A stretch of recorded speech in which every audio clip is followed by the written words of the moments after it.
About tonight opens Friday. Patricia Hearst is right over here. Patty, how are you? Been a long time. Thank you. A talented actor and star of Blade and HBO's Earthly Possessions. He is the star of Cecil B. Demented. Stephen Dorff right over here. Hey, how are you?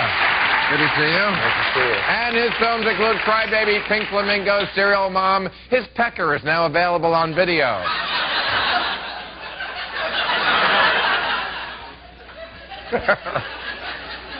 You did a movie called Pecker. I did. They think I'm making a cheap joke. And he is the director of this Cecil B. Demented. It's Torments Theater starting Friday. John Waters, ladies and gentlemen. Our friend, John Waters. How are you? All right. So let's talk about this Lieberman thing. Do we have any Jews on the panel? Any Jews? Any Jew at all? Half Jewish. Oh, you're half Jew. My father. Just like the ticket. Okay. And I'm a half Jew. Oh, nice. So together we have one Jew on the panel. I got a little Jewish in me, too. You have a little Jewish in you? About a quarter. Quarter? Yeah, but if we put it all together here, we could have a whole Jew. Bob, are you listening to the exchange that we just had there? Okay, let me give you my take on this. I think Al Gore panicked because if you watch the Republican convention, one of the big lines was, I think it was Cheney or maybe it was Bush himself, talked about Gore and Clinton and said, we will never see one without thinking of the other. And Gore went, oh my God, I've got to pick the one guy on the Democratic side who really distanced himself from Clinton. And that to me is taking the Monica bait because I think people lie in polls. I think people lie when they say that Monica Lewinsky is a big deal. I think when they get into the voting booth, they don't care about Monica Lewinsky, and they wouldn't on voting day. But when they get into the voting booth, they do care about the Jews. They care about character, though. They do care about character, and he was going to get plastered with this between now and Election Day. He had to bail out. This was a smart choice. I'm saying in the voting booth, yes, I agree. On talk shows, people talk about character and how awful it is that Clinton had a thing done to his weenie. Oh, I know. It's just, it's too awful to even contemplate that a man had sex. But he's the only president that did. Exactly. He's the only person who ever did have sex outside the marriage. It's too inconceivable. A married man in our house in Washington. There's your a difference. house. Where else is he going to go? Down the bar? He can't, you know? Yeah.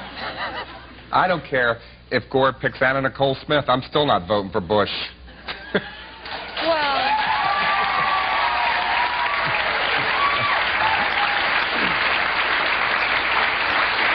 but I think it's already started, and you even made the joke about it, about him missing days because of, you know, high holy days and this kind of thing, and I heard it on CNN before I came to the studio, and I thought, this is exactly where it's going. And it's going to be down to the wire on, oh my God, he's Jewish, and it's going to be as big as... He's not just Jewish. He's like what in Annie Hall they called a real Jew. Remember Granny Hall? That's a real Jew. I mean, even Jews, he looks a little alien, you know, with the yarmulke. And I mean, Orthodoxes, only 10% of Jews are Orthodox. He's Orthodox. He's Orthodox. Why can't he just be who he is? Why can't he just be who he is and stand for what he stands for and leave it at that? Well, that's well what he is, Clinton Bob. was. That's not what we're talking about. We're talking about the reaction to that. I know. All right. I mean, he's got a reputation for being honest and, you know, hardworking and the personality Jewish. of a dial tone and Jewish. He's got a big reputation for that. But he's a good, decent man, too. He's a very moral man. Many of the Jews are, Bob. No, this man has been right up front publicly on the coarseness of the culture battle with Bill Bennett and some others, and that's what Al Gore needed, was somebody who would be the Tipper Gore that Tipper isn't willing to be anymore. No, this is a very racist country, and this is going to be an enormous problem, and we're going to see just how huge it is when people start panicking that, you know, there's someone who's Jewish or very Jewish in the White House. I agree with that, yeah. That'd be sad. That would be sad. Well, in making his decision, he's definitely veering away from Monica and Bill, and you know, I mean, I just found that out about a half an hour ago, but I mean, it is quite a. And they say actors are uninformed, you know. No, you wouldn't necessarily, you know, think that he would make that decision. I don't know. Well, as I say, I think he panicked. I think he's paranoid. I think he thinks that people care more about Monica Lewinsky than they do. I really don't think people really do, but I do think when you get into the voting booth, they're going to go, Joseph Lieberman. I agree with that. Yeah. You know, his wife is named Hadassah. Hadassah? Hadassah. Now, he's got to introduce it. That sounds Jewish. I don't know why he seems to be worried about the Monica thing when I thought that was over. Yeah, who's talking about Monica today? The Republicans were talking about Monica. I know. See, I don't think Monica's over. I think Monica's over for a lot of people. Maybe over for you and you and you, but for a lot of decent people in America, I don't think Monica's over. You still thinking about her? No, I'm not, but I think that... Because I'm not. I went to school with Monica, too. No, but I do think the fact that Al Gore said he was a great president in the midst of all of this. And now we want to hear about you and Monica. Well, no, basically, I had a weird schooling because I had started making movies and stuff, but I did go to a school called Bel Air Prep, and I realized somebody had gotten an old yearbook, and it was her picture 2 years ahead of me. She went to school with me. Well. Yeah, I never really met her. You dated her or something? No, I didn't. But you know, you're still talking about it. I forgot about it. Well, I think a lot of America still cares about it. That's my point. A lot of people have gone on, but many people have said, we don't want the man to say they care about it because it sounds good. Because if they don't say that, their wife hates them. But in the voting booth, they have to pretend they care, because otherwise they get the elbow. He's an awful man. He had a thing done to his thing. In our house. In our house. All right, we got to because it's violent, but why it's violent? Because somebody gets in the way of his next shot and they must die. Right. Yeah. So it's cinematically correct violence. Yeah, of course. Yeah. Well, coincidentally, Senator Lieberman was here recently and giving out the Silver Sewer Award, I think he calls it, because he's very much against violence and sex in movies and everything else that we love to see in movies. Which I think is silly, and most people in Hollywood do. You probably would disagree with this. I would disagree. Exactly. I think the movie deserves the award. But nobody would see any movie, even the stupidest person, and think, did they really get hurt?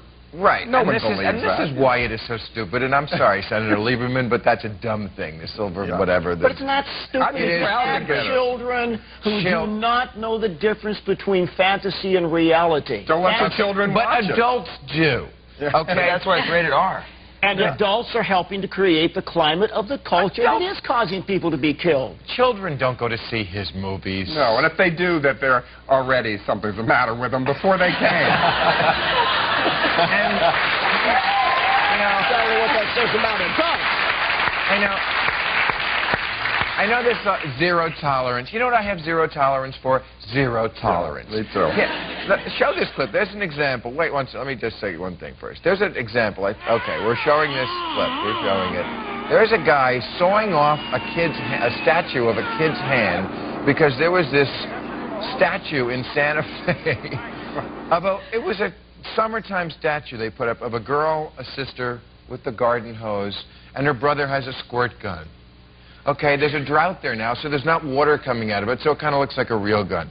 The gun had to go, because kids would look at that statue and start having sex in monster trucks, Bob. I think... No! I think the real reason is the public hates art. That's why they were attacking it. They hate public art because they think they paid for it. And they're against art, period. So they take a hacksaw to it, whatever. It's still fun. But they don't, John, but they don't do it to everyone. They did it to that because it was a gun. Right. Yeah. And a kid can't be shown with a gun because, you know, kids are using real guns. To kill real people. Yeah, and kids why worry about that? It's just happening every time we turn around. Some kids walk into a school and blowing somebody away. Why worry about it? And that's going to, you think that's going to affect it? The kids... No, I don't think that's going to, but I think it's part of the climate of the culture that people are genuinely paranoid. People are worried. People are fearful. And what it says is, let's start dealing with the root problems that are causing this violence. Let's do something about what causes kids to kill. The root problem is cutting that... desperation. I mean, cutting the hand off. It was a desperate act, cutting the hand off. But kids can't even take a water pistol to school. They can't have anything that remotely resembles a gun or a knife or, you know, it's like no war toy. Fingernail clippers. John, in your movie, are you trying to mock gratuitous violence, or are you just using gratuitous violence. Well, Which is it? I think the violence in my movie is the only thing traditional, really. You're a really traditional there's values no man. gore in this movie. I've done gore other times. I try not to repeat myself. So basically... You've had both Gore and Bush in your movies. I have, yeah. That's very true. Very good. That's good. Very good. I don't think anybody would see this movie, and if there's offended by anything, it's not the violence, certainly. The violence is ridiculous in the movie. Well, at least you and I are both offended by Hollywood. No, I'm not offended by Hollywood. I love Hollywood. I mean, how do you think I got here? Yeah, you know, let 'em make the movies you make. Isn't that the point of the movie? I think the point of the movie is I'm making fun of myself, too. How much edge do you have to have? Do you have to die? Is that the only thing left, to be cool? I mean, that's maybe what I'm making fun of even more. I'm glad you brought that up. I mean, there's been violence in every movie since John Wayne and Westerns between cowboys and Indians. I mean, I don't think that's why the world is since such a Cecil crazy B. place. DeMille himself. Yeah. Yeah, I mean, you know. Who had a foot fetish. He did. I couldn't put that in because I already had that in my other movies, too. A foot fetish? Yeah, Cecil B. DeMille did. It's in all the books. A sexual foot He was fetish? a shrimper. What is a shrimper? A shrimper is oral and feet. Licking feet. That is a shrimper. It's safe. That is so much sicker than violence of any order. I'd rather be shot than have a toe in my mouth. All right, we got to take a break. Family does that. Of your hobbies, you collect memorabilia from famous crimes. I don't. Everyone thinks that. Fans send it to me. Somebody did send me a John Wayne But you Gacy keep painting. it. Well, what are you going to throw it out? Somebody, you know, I have it in the guest room, so the guests don't stay long. Throw it- you know. you can't The only good one I do have. Patty gave me the glasses she had on when she was arrested. She had on the cover of Time and Newsweek. Wow. Yeah, I did put them in the guest bathroom. Yeah, I saw You those in the them. bathroom, yeah. And I keep have those. lost every pair of sunglasses in my whole life. I mean, we all lose our sunglasses. These damn things. Tell OJ about it. These things turned up in a file cabinet, and I just kind of realized John would like them. But I don't collect this stuff. People send it to me. But people do. It is on eBay. There are many auction sites. Yeah. They sell things like Gacy's. You can buy John Wayne's Gacy's paintbrush from prison, $30. Crime scene from the Manson murders for for $62. Richard, who came up with that price? This is eBay. All right. Richard Ramirez's doodles for $27. I would think the proper judge of that would be the parole board. Would think it would be a very thing to use against ever paroling anybody that was a famous, notorious murderer who was selling their notoriety. Would mean they were not rehabilitated and they were not sorry. So I think the parole board would be the final judge on What does it say about the people who wants to buy the stuff in the first place? I mean, they're just as sick, because who wants to give these people what they were after in the first place, a little bit of notoriety? I mean, we're taking killers and losers, and we're doing something to perpetuate their crimes and give them this aura. I think we should absolutely put a stop to it and stop the trade of it completely, just like we don't let them write stories and get movie rights and earn money for it. So you want to put a government stop on this? Absolutely. But aren't there Republicans for getting government out of our lives? I didn't say I was a Republican. You made me into a Republican. What are you? Yeah. I'm an independent. An independent what? An independent who just happens to believe in patriotism and decency. What's so novel about that? I think I'm patriotic, too. I think it's a great country that I'm allowed to make these movies in, to have complete freedom, to go beyond the pale. John Wayne Gacy painting? Well, you want that? You're going to hang it in your house? It's in a guest room, so the guests don't stay long. It serves a purpose. Yeah, it's not by the Warhols. I have the same thing. I have Jim Jones, the record of everybody killing himself. I put it on at the end of a party. Everyone leaves. But you're not an anthropologist. It's like blinking the lights. You're not an anthropologist. You're not a behavioral scientist. Yes, I am. You are. Certainly. I used all that. I just made a movie about a cult. So certainly I am an anthropologist in a way. Well, if you're doing a documentary, that's one thing. But just to hang around that stuff, that's quite another, I think. Well, I don't hang around. I don't rush into my house after being away for 6 months and run up and look at the Gacy painting. I mean, I think to each his own. To really, and it shouldn't be illegal. I think, I've seen a lot of terrible things that people collect. And French provincial But furniture. it's like putting the picture of it's like putting the picture of Dylan Klebold and Eric Harris on the cover of magazines. I mean, now we know when we look back at the Columbine murders, that's what these kids wanted. They wanted that kind of notoriety. If we send a cultural message that if you kill, that's it, buddy, you're locked away, or you've got a needle in your veins and it's over. Look, Charles Manson should have been dead a long time ago instead of still making basement tapes from prison.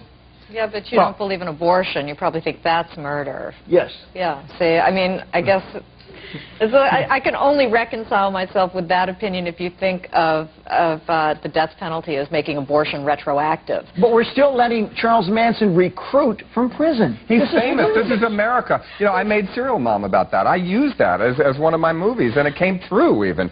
Right. And the people who it's a satire. You know, certainly America worships fame. I'm not saying that's good either. But I know people who actually fall at the altar of Charles Manson, so to speak. They think he's a hero. They still think he's Jesus, God, the devil, and everything else. Kids have to have something to look up to, Yeah, you know? I mean, that's a little much. We've got to take a commercial. We'll be right back.